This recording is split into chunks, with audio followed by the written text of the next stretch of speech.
नमस्कार मंडळी, श्री स्वामी समर्थ.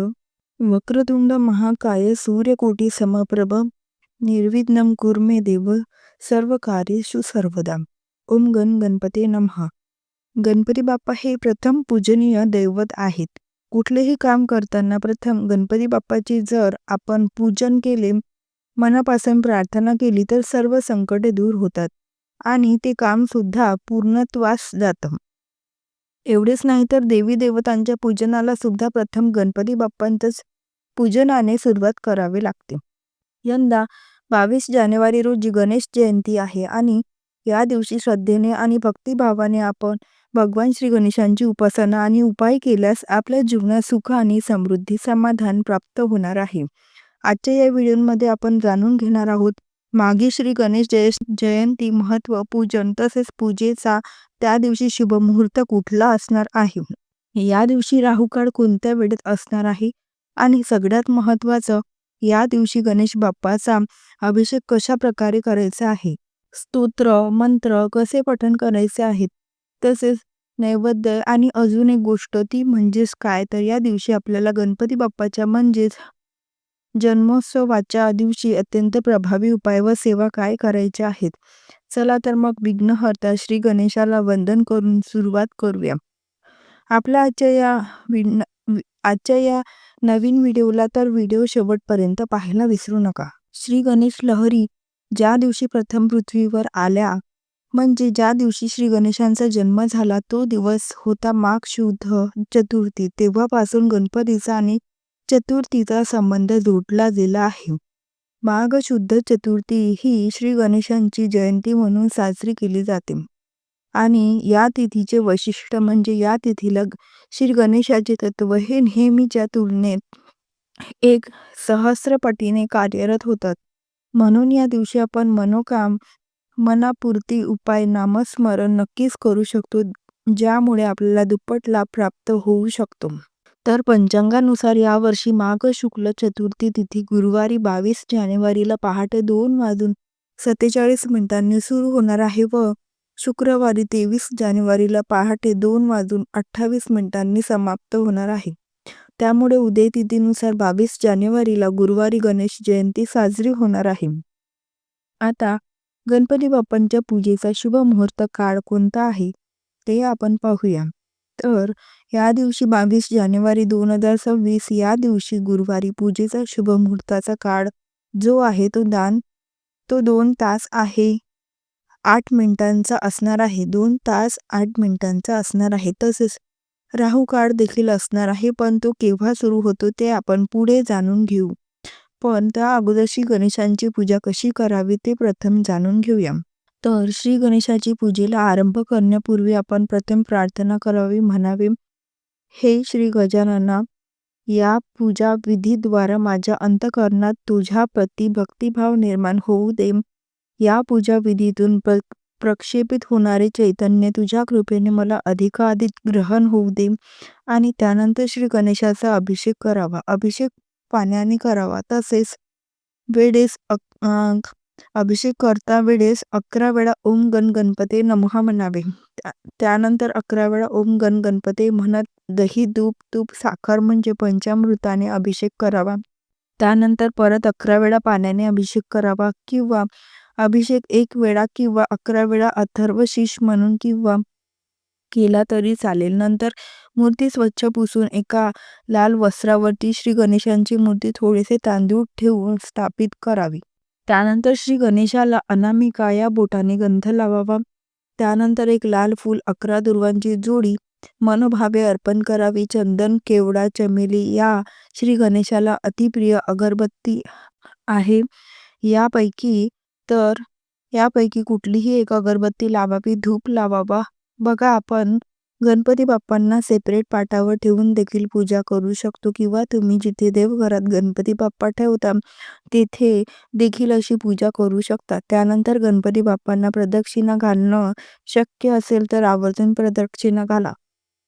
आता सगळ्यात महत्त्वाचं, या दिवशी विशिष्ट प्रकारचा नैवेद्य काय दाखवायचा आहे, तर माघी गणेश जयंती आहे किंवा तिलकुंद चतुर्थी आहे. या दिवशी आपल्याला फक्त तिळापासून बनवल्या गोष्टींचाच नैवेद्य गणपती बाप्पांना दाखवायचा आहे.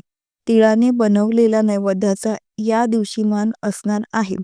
तिळगुळ तुम्ही ठेवू शकता. तिळाची वडी, तिळाचे लाडू, तिळाचे मोदक, तिळाच्या वड्या, जे काही असेल ते तुम्ही या दिवशी तिळाचा पदार्थ नक्की गणपती बाप्पाला नैवेद्य म्हणून ठेवायचा आहे. तसेच या दिवशी मंदिरात जाता आलं तर आवर्जून मंदिरात देखील गणपती बाप्पाच्या दर्शनाला जा. तेथे देखील तिळाचा नैवेद्य घेऊन जा. या दिवशी तिळाच्या नैवेद्यालाच मान असतो.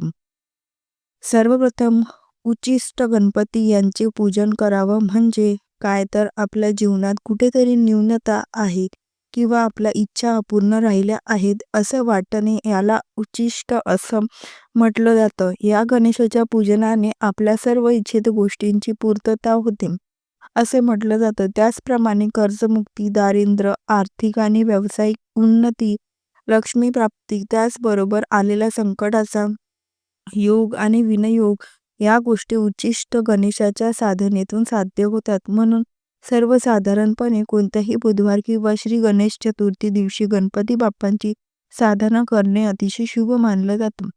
त्यानंतर श्री गणेशाच्या आराधनेचा मूल मंत्र तो म्हणजे ओम एकदंताय विघ्नं वक्रतुंडाय धीमहि तन्नो दन्ती प्रचोदयात.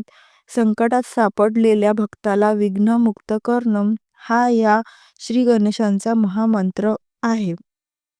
असे म्हटले जाते तुम्ही पूजेमध्ये या मंत्रांचा देखील आवर्जून नामजप करावा. तसेच ओम गण गणपती नमः हा अखंड नामस्मरण जपावे. आता मागी श्री गणेश जयंती दिवशी काय करावे? या दिवशी श्री गणेशाची विधिवत आणि भावपूर्ण पूजा आरती करावी, नामजप करावा. श्री गणेशाच्या ज्या ज्या आवडीच्या वस्तू आहेत म्हणजेच लाल फूल, दुर्वा व्हावा. संध्याकाळी श्री गणेशाचे सूक्त पठण करावे. त्यामध्ये श्री गणेशाचे सात्विक नामजप अखंड लावावे. देवतेच्या विविध उपासनेपैकी सर्वश्रेष्ठ त्याचबरोबर सोपे सुलभ अशी एकमेव उपासना म्हणजे देवतेचा नामजप होय. तुम्ही तुमच्या देवतेचे जेवढे नामजप कराल तेवढे तुमच्या घरांमध्ये सकारात्मक आणि प्रसन्न वातावरण राहते. भक्तिभाव लवकर निर्माण होण्यासाठी आणि देवतेच्या तत्वांचा अधिकाधिक लाभ होण्यासाठी नामजपाचा उच्चार योग्य असणे अतिशय आवश्यक आहे. देवतेचा नामजप भावपूर्ण झाला तरच तो देवापर्यंत लवकर पोहोचतो. शिवाय नामजप करताना त्याच्या अर्थाकडे लक्ष देऊन गेला तर तो अधिक व पूर्ण होण्यास मदत होऊ शकते. तसेच श्री गणेशाचे स्तोत्र तुम्ही म्हणू शकता. स्तोत्र याविषयी थोडंसं समजून घेऊया. स्तोत्र म्हणजे देवतेचे स्तवन म्हणजे देवतेची स्तुती होय.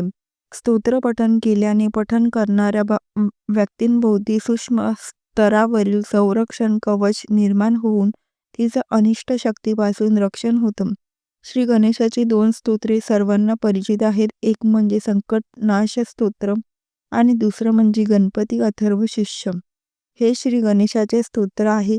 ज्यावेळी आपण ठराविक लय आणि सुरात एखादे स्तोत्र म्हटले जाते त्यावेळी त्या स्तोत्रातून विशिष्ट असे चैतन्य शक्ती निर्माण होते आणि याकरिता स्तोत्र विशिष्ट लयीत म्हणणे आवश्यक आहे. हे सर्व झाले सेवेविषयी. आता या दिवशी गणपती बाप्पांचा जन्मोत्सव आहे. म्हणजेच या दिवशी विनायक चतुर्थी आहे. म्हणजेच तिलकुंद चतुर्थी या नावाने ही चतुर्थी ओळखली जाते. या तिलकुंद चतुर्थीला सकाळी लवकर उठल्यावरती आपल्याला आंघोळीच्या पाण्यामध्ये पांढऱ्या तिळाचा वापर करायचा आहे. तिळाचा पाण्यानेच आपल्याला आंघोळ करायची आहे. घरातल्या प्रत्येकाने या दिवशी तीळ टाकून पाण्यामध्ये स्नान करावं. सोबतच या दिवशी आपल्याला सकाळी लवकर उठून आपलं घर स्वच्छ करायचं आहे. सोबत आपल्या घराच्या उंबऱ्यावरती सुद्धा हळदीचं लेपन करायचं आहे. कारण की गणपती बाप्पांचा जन्मोत्सव साजरा या दिवशी होणार आहे. गणेश जयंती आहे आणि सोबत गुरुवार देखील आहे. तुळशीची देखील पूजा करायची आहे. सूर्याला अर्घ्य घ्यायचा आहे. तसेच तुळशीला देखील तुपाचा दिवा लावायचा आहे. दारात छान अशी रांगोळी काढायची आहे. आता आपण गणपती बाप्पांच्या जन्मदिवसाच्या दिवशी पूजेचा शुभ मुहूर्त तसेच राहू काळ कधी असणार आहे हे जाणून घेऊ. तर या दिवशी 22 जानेवारी 2026 या दिवशी गुरुवारी असून गणेश पूजेचा शुभ मुहूर्ताचा काळ जो आहे तो 2 तास 8 मिनिटांचा असणार आहे. आता केव्हा सुरू होतं ते तुम्हाला सांगते, पण बघा गणपती बाप्पांची पूजा ज्यांना शक्य होईल त्यांनी पुढे दिलेल्या शुभ मुहूर्त काळांमध्ये आवर्जून पूजा करावी आणि ज्यांना शक्य नाही त्यांनी सकाळी सकाळी लवकर जरी केली तरी सुद्धा चालणार आहे. काही सुद्धा हरकत नाही. पण मी ज्यांना गरज आहे या पूजेच्या शुभ मुहूर्ताची त्यांच्यासाठी सांगत आहे. 22 जानेवारी रोजी श्री गणेश पूजेचा शुभ मुहूर्त सकाळी 11:29 ते दुपारी 1:37 या 2 तास 8 मिनिटांपर्यंत असे. तसेच गणेश जयंतीच्या दिवशी चंद्र पाहण्यास सक्त मनाई आहे. या दिवशी निर्धारित कालावधीत चंद्रास पाहिल्याने चोरीचा आळ येतो असे म्हटलं जातं. तसेच या कालावधीत भद्राची सावट सुद्धा आहे, जी दुपारी 1:52 ते 3:12 असेल. या काळात कोणतेही कार्य करू नये. बघा, देवाधिदेव महादेव विष्णुदेव या देवांनी सुद्धा अनेक अवतार घेतले आहे आणि त्याच पद्धतीने श्री गणेशांनी सुद्धा प्रमुख 3 अवतार घेतले. या तिन्ही अवतारांची उत्पत्ती ही वेगवेगळी आहे. त्यातील पहिला अवतार वैशाख पौर्णिमा पुष्टपती विनायक जयंती म्हणून आपण साजरी करतो. दुसरा जो अवतार आहे तो भाद्रपद शुक्ल चतुर्थी, त्यावेळेला आपण पार्थिव श्री गणेश पूजन करतो आणि त्यावेळेस 10 दिवस श्री गणेशाची अगदी आनंदात पूजा विधी आराधना करतो.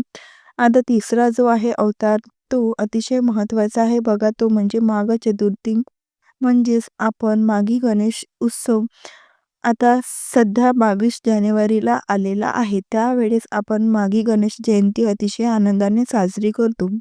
परंतु तो अवतार श्री गणेशाला का घ्यावा लागला, एक छोटीशी कथा जाणून घेऊया.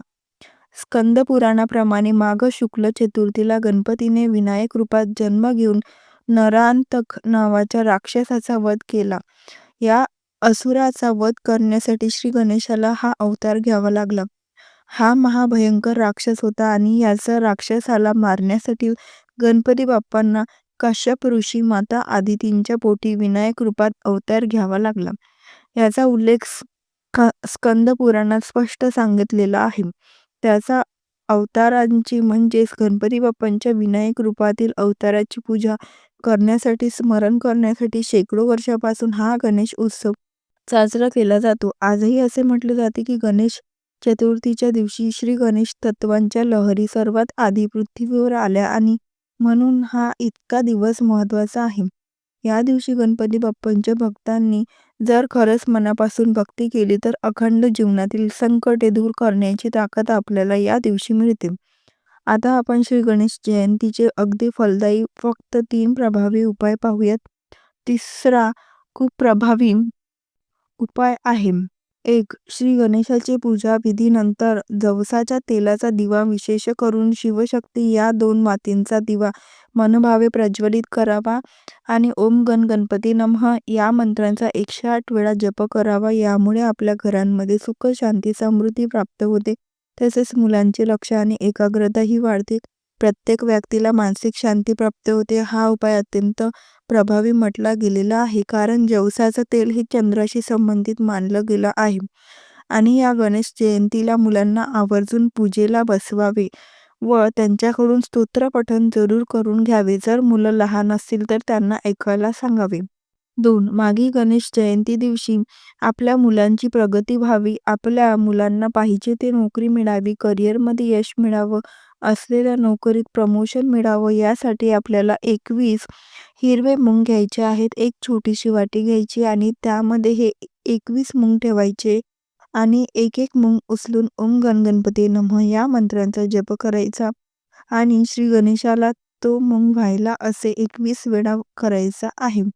हिरवे मूग जे आहेत ते बुध ग्रहाचे प्रतिनिधित्व करत असतात. जर बुध ग्रह आपल्या मुलांसाठी आणि आपल्या मजबूत झाला तर मुलांची स्मरणशक्ती तसेच त्याच्या शिक्षणांमध्ये हवी असलेले मार्क्स मिळायला त्यांना फायदा होतो. तसेच मुलांचा सर्वांगीण विकास होतो. तुम्ही जर घरी उपाय केला तर हे 21 मुगाचं काय करायचं, तर आपण ज्यावेळेस भात बनवतो त्याच्यामध्ये हे 21 मूग टाकायचे 3. तुम्हाला कितीही मोठं संकट असेल, कितीही मोठं कर्ज असेल, तर या माघी गणेश जयंती दिवशी 21 दुर्वा घ्यायचा आहे. तर हा उपाय तुम्हाला मंदिरात जमत नसेल, तर घरी केला तरीसुद्धा चालेल. हा उपाय दिवसभरात केव्हाही केला तरीसुद्धा चालेल. तर एक आसन घ्यायचं आहे आणि त्याच्यावर बसायचं. एक ताम्हण घ्यायचं आहे. त्यामध्ये हिरवागार असा 21 दुर्वा घ्यायचा आहे. आणि मनापासून श्री गणेशाला प्रार्थना करून एक दुर्वा घेऊन एक संकटनाशक स्तोत्र म्हणायचं आहे आणि ते झाल्यानंतर श्री गणेशाला ती दुर्वा अर्पण करायची आहे. असं आपल्याला 21 वेळा श्री गणेश संकटनाशन स्तोत्र पठण करायचं आहे. आणि जी काही तुमची मनातील इच्छा आहे, मनोकामना आहे, ती गणेशाला सांगायची आहे. तर त्याच्या दिवशी तुमची ती इच्छा पूर्ण झालेली असेल. स्कंद पुराणात स्वतः ती गणेशांनी म्हटले आहे, की जो भक्त मला भक्तिभावाने दुर्वा अर्पण करेल, त्याच्या सर्व इच्छा मनोकामना पूर्ण करेल. हा उपाय अत्यंत प्रभावी आहे. तर गणेश जयंतीच्या दिवशी व्रत करून आचरून धुंडी राजाचे पूजन करावे आणि तीळ साखरेचा किंवा तीळ गुळाचे मोदक अर्पण करावेत असे सांगण्यात आलेले आहे. मोदकाऐवजी तीळ साखरेचा मोदकांचा प्रसाद या दिवशी अर्पण करायचा असतो. तर मैत्रिणींनो, हा माहितीपूर्ण व्हिडिओ आवडला असेल तर व्हिडिओला लाईक, शेअर आणि चॅनलला सबस्क्राईब करायला विसरू नका. व व्हिडिओ शेवटपर्यंत पाहिल्याबद्दल मी तुमचे खूप खूप मनापासून आभारी आहे. धन्यवाद. श्री स्वामी समर्थ. जय जय स्वामी समर्थ.